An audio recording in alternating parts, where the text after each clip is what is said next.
अस्सलाम वालेकुम दोस्तों। आज की इस रूहानी वीडियो में हम आपको सुनाएंगे एक ऐसा वाकया जिसने लाखों दिलों को झंझोड़ दिया। एक ऐसा फैज जो लाहौर से बगदाद तक जा पहुंचा। जी हाँ, ये है दाता का फैज और गौसे आजम की हाजिरी की दास्तान। दाता की शान लाहौर की बाबरकत जमीन, जहां हजरत अली बिन उस्मान हजवीरी आराम फरमा है। दुनिया उन्हें दाता गुंज बख्श के नाम से जानती है। उनका दरबार सदियों से फैज का मरकज है। हर आने वाला खाली नहीं लौटता।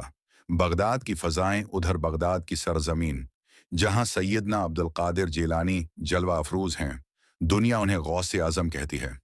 आपकी खानकाह इल्म व इरफान का मरकज है। आपके मुरीद आपकी दुआ से सुकून पाते हैं। नूरानी कैफियत। एक रात गौसे आजम तहज्जुद के वक्त सजदे में थे। अचानक एक नूरानी तजल्ली जाहिर हुई। ये रोशनी लाहौर की समझ से थी और दिल पर इल्हाम हुआ, ये दाता गुंज बख्श की तरफ से है। ख्वाब की जियारत। इसी रात गौसे आजम ने ख्वाब देखा। वो लाहौर में हैं, दाता के दरबार पर गनबदे नूर से रोशनी बरस रही है।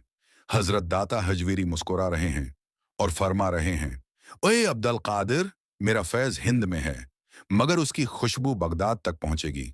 फैज की झलक बगदाद में। ख्वाब के बाद बगदाद में अजीब सुकून फैल गया। मारिदीन ने कहा, या शेख, आज की महफिल मुख्तलिफ है।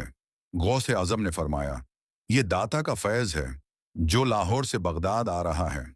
करामत। इसी दौरान एक गरीब औरत अपने बीमार बच्चे को लाई। सब हकीम आजिज आ गए थे। गौसे आजम ने दुआ फरमाई और फरमाया, ये शफा दरासिल लाहौर वाले भाई दाता के सिदक़े में है। फौरन बच्चा तंदुरुस्त हो गया। निस्बत विलायत। उसके बाद मुरीदीन अक्सर दाता गंज बख्श का जिक्र करते।